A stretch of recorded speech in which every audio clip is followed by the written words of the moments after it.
Hey, what's up, guys? It's Ross Dolan of Immolation, and you were listening to the Moshpit on Sin. So Ross Dolan is the bassist and vocalist for pioneering death metal legend Immolation. They'll be touring Australia later this month, playing at Max Watts in Melbourne on September 23rd. Ross, thank you so much for joining me. Oh, thanks for having me. It's a pleasure. You're very welcome. Now, I've read a few rave reviews about your live show, which is always very exciting. From the perspective of you as a performer, what goes into making it successful? Well, we all put a lot of time, obviously, into getting ready for whatever show it is, whether it's a festival run or a tour or, the shows we're doing in Australia and New Zealand. So, I think the worst part about the whole process is actually, fine-tuning a set list. That's always, like, the hardest part for us. But, once we get the set list nailed down, we're lucky enough to have all the members in the band, myself, Bob, Steve, and Bill, are all pretty motivated guys. So, we don't really rehearse together as a band, and we haven't for a number of years just because of our location in the U.S. Our drummer is from Ohio. Our guitar player, Bill, is in outside of Tampa, Florida, and Bob and I are in New York. So you can see it would be kind of a mess trying to organize for rehearsals, on a weekly or nightly kind of basis. So we just kind of all, we choose the songs we're going to do for the set, and then we all just rehearse on our own. And me personally, I start about a month and a half out, and and that's it. It's an everyday thing for me, just kind of going through the songs, going through the material, because we try to. We're trying to rotate a lot of the songs just now. At this point in the game, where we got our 10th record coming out in January, so it's a lot of material to draw from. So, we always try to rotate so we have some fresh stuff, for the fans. Depending on which tour, how often we've been to an area. So, seeing that it's the first time we've been down to we've ever been down to Australia coming up. So, Australia and New Zealand are new on this list. So, we picked a lot of stuff off of all the records. So we're touching on everything. So we try to pick songs that we think the fans will enjoy, and we try not to leave any of the records out. So And other than that, it's just just that passion, man, just a fire. We thrive on that energy from the crowd. So hopefully we'll feel that energy when we get down there. Oh, I'm sure we'll bring it. That's fascinating to me that you don't rehearse together on a regular basis. For someone like me who's not really a musician, how does it all just come together? You're obviously rehearsing your bits on your own. How does it just snap together when you're playing live? I think it's just that the fact that we've been, the current lineup has been together, for at least 12 years. Bill's been in the band since 2000, I think, and Steve came in around 2002. So, yeah, it's about 14 years and 16 years, respectively. So, we pretty much, know what to expect when we get on that stage. And we practice to the CDs, so the CDs are our templates. So, timing-wise, there should be no fluctuations because we're already practicing to something that's solid. So, and that's it. I mean, once we get up on that stage, we know what to expect. The only time it becomes a little tricky is when we're breaking out something that we haven't performed live in a while, or something that is brand new that we've never performed live. Like on this last run we did in Europe a month ago, we did some festival shows, and we were playing a new song off the new record that's not out yet. And yeah, it's always a little tricky the first show because we haven't really had time to just kind of be in a room together or be on a stage together. But I think we're just used to how things are live, and we're used to each other. So it's something we could kind of work with on the fly, So, and luckily we haven't had any major issues because of the way we practice. So, and again, I think it's just because we're just we know each other really well, and I know when I get up on that stage, I know the other guys are going to be as well rehearsed as I am. So I don't really worry about anything. It's just a matter of getting up there and doing it. So the tour name, I think, is really clever. Touring a World Below. Really, I love that. Totally. It's so clever. Who came up with that? I think Dave from Psychroptic came up with that. He's like, I think he was just like, we were thinking about something like this, and I was like, perfect. It works great, because close to World Below, so it worked awesome. So we were like, perfect, man. So we loved it. It's been 25 years since you released, 25 years-ish, since you released first album, Dawn of Possession. How do you feel about that record, a quarter of a century out? Yeah, I still think it's a strong record even today. It's, kids never get tired of hearing those songs live, so we always incorporate, at least one or a couple songs off of that record. Every tour we do, we try to mix it up, obviously there's always the crowd favorites. There's always the songs that the kids always want to hear, but, we try to mix it up. So we got two that we're going to be playing at these shows coming up in Australia, New Zealand, so, at least we touched on that one, and, we picked two good ones, I think. But, I think it's, I still think to this day it's a strong record. We actually just re-recorded the song Immolation, which was the first song we ever wrote together, and it appeared on our first demo, which came out in 1988. So we just actually re-recorded that, and we had Harris Johns mix and master it, and he was the guy who actually did the Dawn of Possession record back, when we did that back in 90 or 91.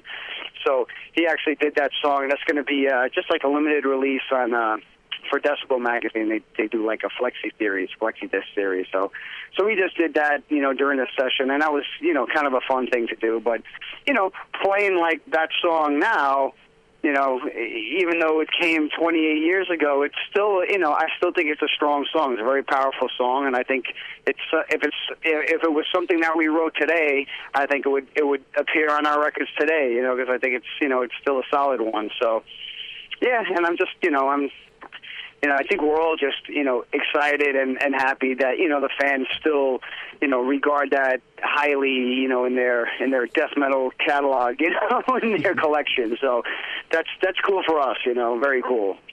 I was listening to all of your material in preparation for this interview. You're aware of how great all the Immolation material is, but going back and specifically listening to it all, it's kind of amazing, just like, wow, you guys have been so solid for so long. It's just really interesting.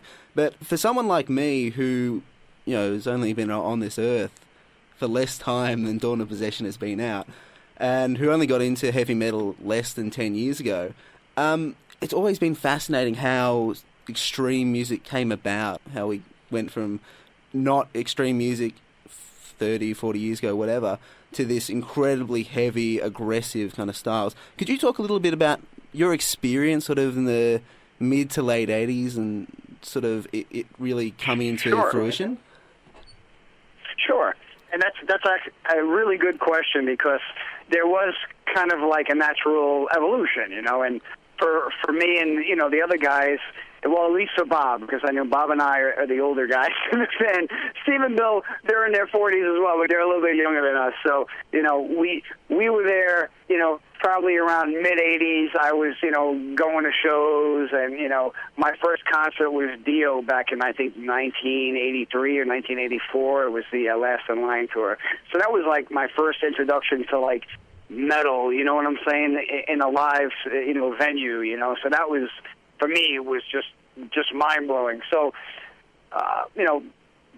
if you start there and you have like bands like Dio, and Iron Maiden was a huge one for me. Steve Harris was the guy who kind of inspired me to play bass. So between Iron Maiden and Dio and Black Sabbath and Judas Priest was another huge one for me. And that was kind of like the beginnings, Of course, I was a huge classic rock fan, so I got into all that stuff as well. Everything from Led Zeppelin to Pink Floyd, Steppenwolf, all that stuff. But, once I got into the 80s, and it was metal full on for me. So that's kind of where I started. And then from there, it eventually started getting heavier and more extreme in its own way. You had the thrash movement, which kind of came out of that,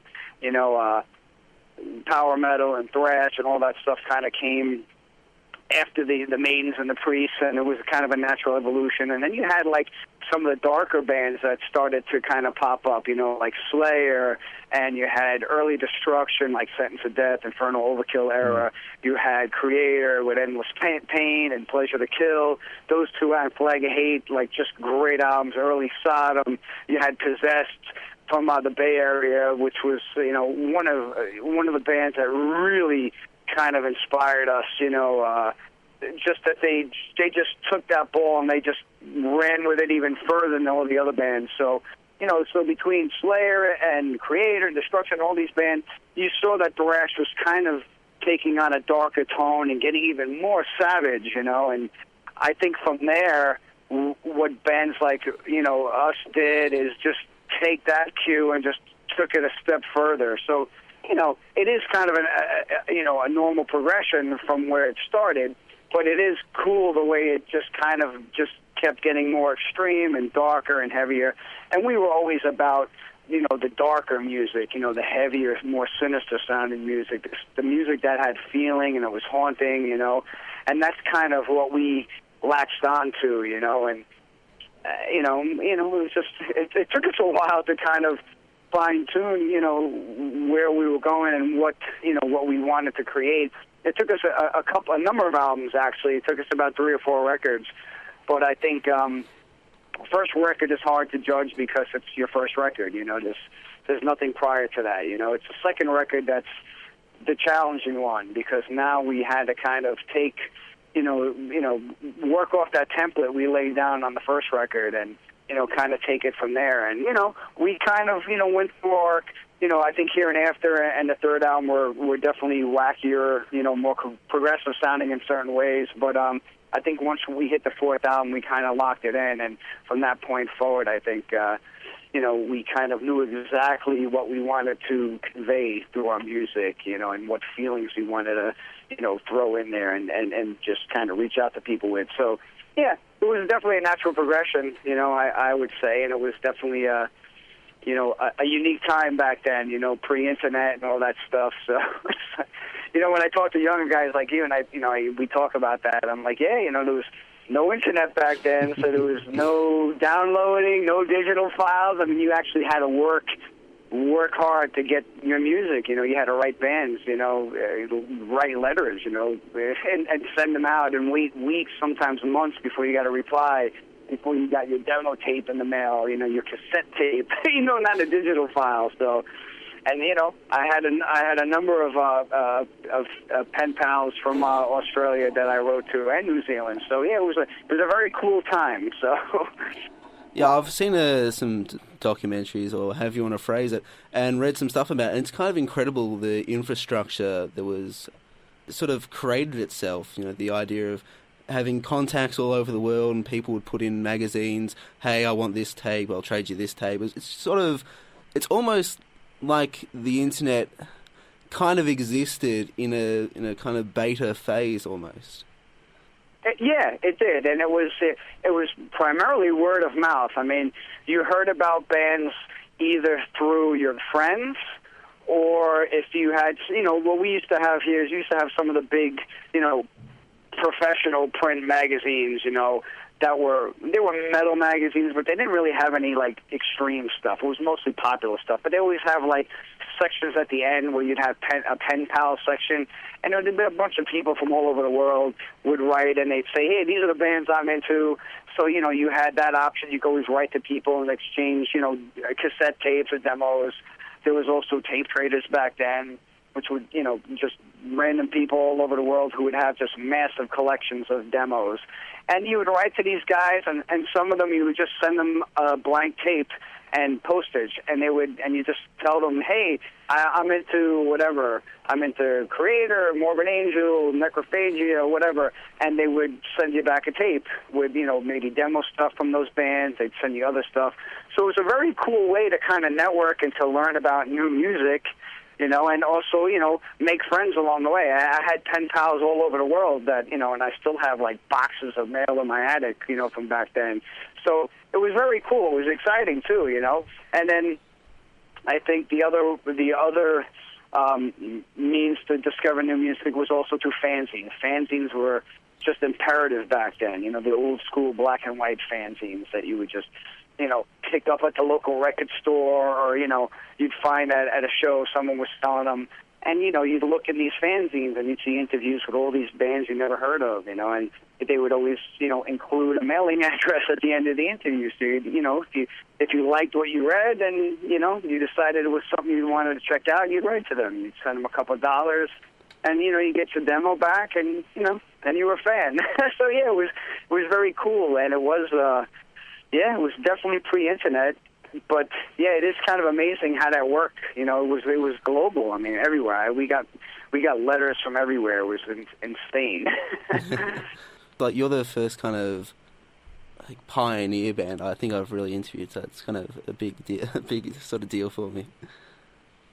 Oh, thanks, man. That means a lot. I mean, it's our first time coming down to Australia, so this is a big deal for us. In 28 years, we've never had the opportunity to come down there, and, thanks, to Dave from Psychroptic. I mean, he kind of reached out to us and was like, hey, you guys have never been down here. I want to bring you guys down.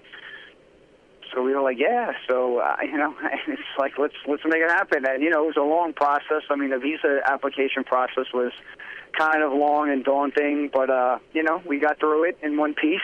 And, we fly out on Monday. So, we are so excited, man. We have so many old school friends down there, and, it just should be a great experience. We're just looking forward to coming down there and playing for you guys and meeting everybody. Now, your vocal style, it's kind of similar kind of question. The kind of vocal style that people employ in death metal is kind of so inhuman, it's difficult to grasp how someone ever thought, hey, that's the music they were making, let's do that. What were your inspirations for that, and how have you sort of developed it over the years?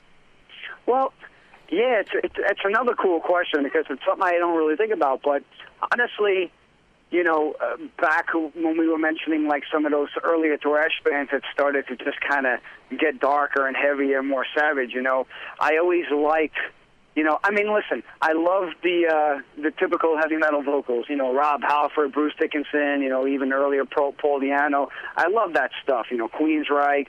But, hearing, the more savage side of that, with bands like Creator and Sodom and Possessed, I mean, even Celtic Frost, I mean, they were doing something, they were just ahead of the curve, doing something completely different. So when I first heard that, I was like, wow, that's cool, that's dark. It works so much better with the music, because the music is dark and just so dense and just, it just has a certain feeling to it. So, I guess the more cleaner, typical metal vocals just would not vibe well with that. It would kind of kill it for me, actually. So, hearing, bands like the ones I just mentioned kind of going off and kind of going a new direction vocally was like super cool to me. I was like, wow, that's cool. If I ever did something, I want to do something like that, but heavier, and then, Immolation was actually formed out of the demise of another New York band called Rigor Mortis, which was, another early death metal band in New York. It was different style. I mean, it was much slower and more savage in that way, but the vocals were just killer. And, the vocalist from Rigor Mortis was a good friend of mine, Andrew. And I knew the guy for years, and we hung out, we went to shows, but I never heard his vocal style until they recorded one of the Rigor Mortis demos, and we were hanging out one night, and he just gave me the demo tape. He said, oh, yeah, you want to check this out? This is some new stuff we recorded, with my band, Rigor Mortis. I'm like, yeah.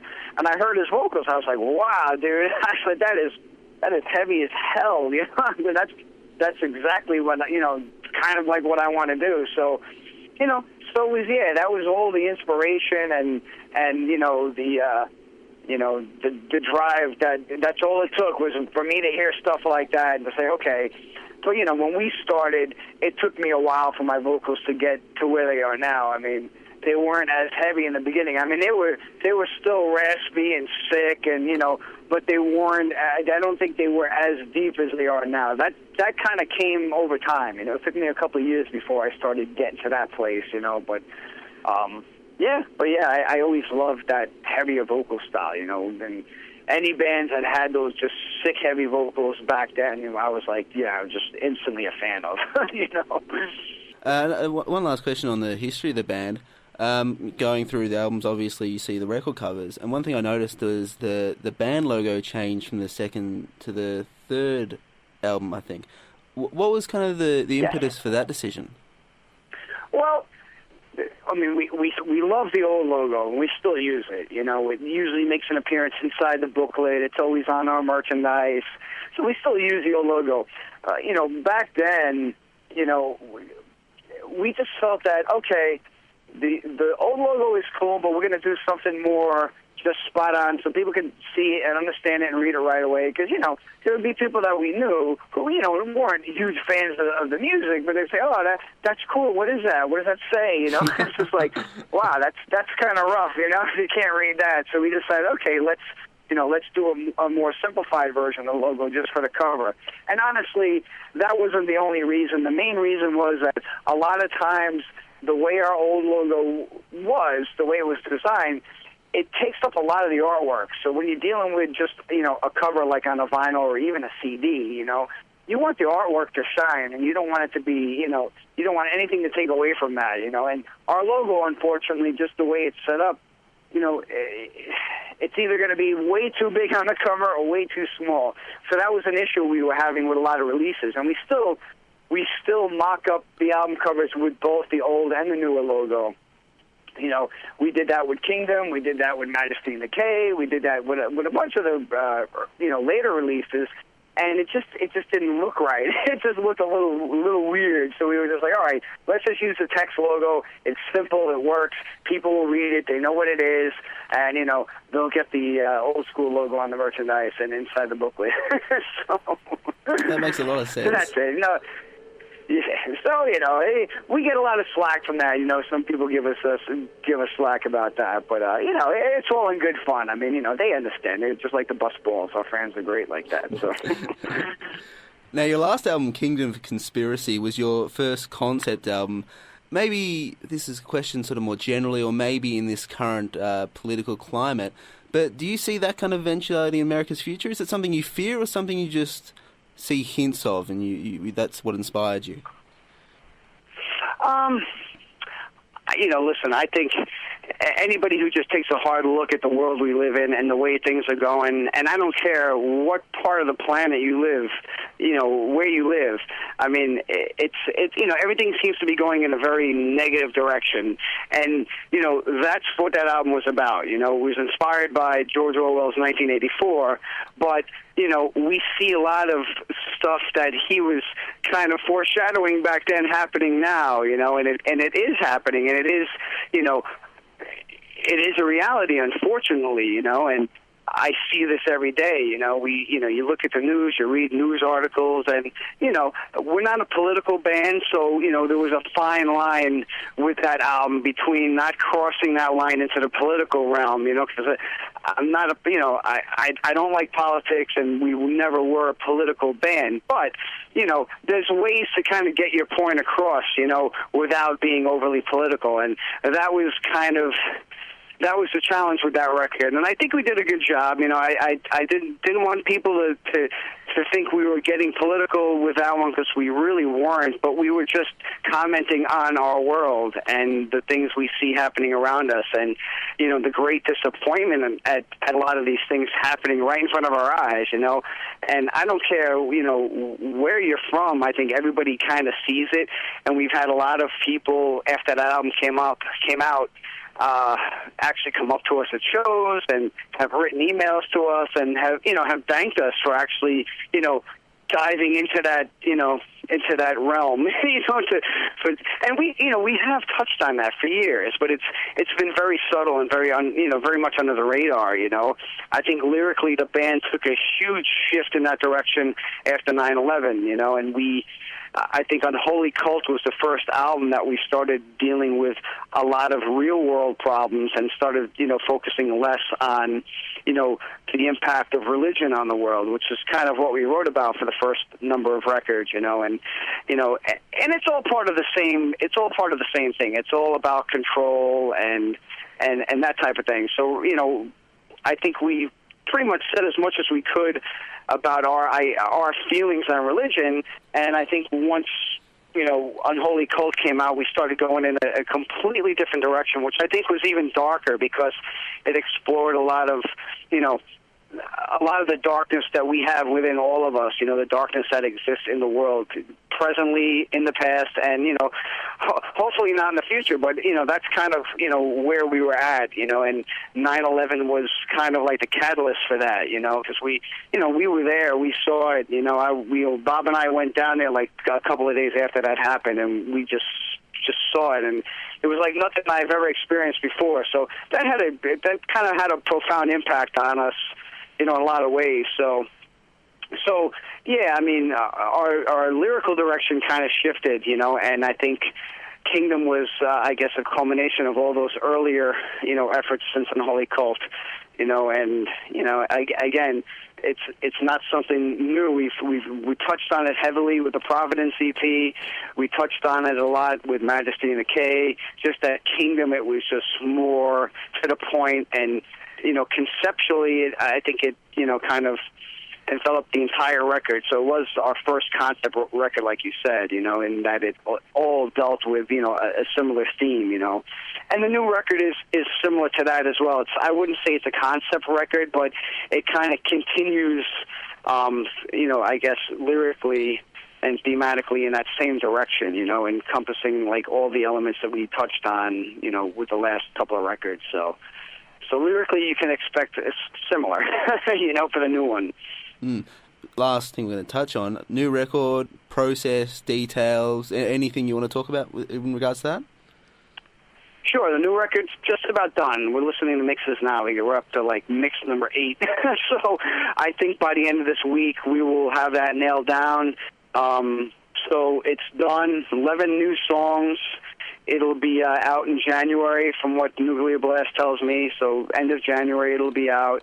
Again, 11 new songs. We had Zach Oren did the mix mastering once again. Paul Orfino did all the recording. We have Para Olofsson, who did the last couple of covers for us. He did the main cover and the back cover. And we have Eastern European artist by the name of Zbigniew Bialik, who did some of the interior pieces for us, and he's worked with a number of bands, including Vader, more recently. So he's a phenomenal artist. So we wanted something a little different for the inside. So he's doing 4 song-specific pieces of art for the inside of the booklet. So, hopefully when it's all done, it'll have a very cool, dark look, and, it'll kind of go well with the music and the lyrics. Awesome. Immolation will be touring Australia later this month, playing at Max Watts in Melbourne on September 23rd. Ross, thank you so much for joining me. It's been an absolute pleasure. Thank you, sir, and can't wait to get down there and see everybody, man, and thanks for all your support, brother.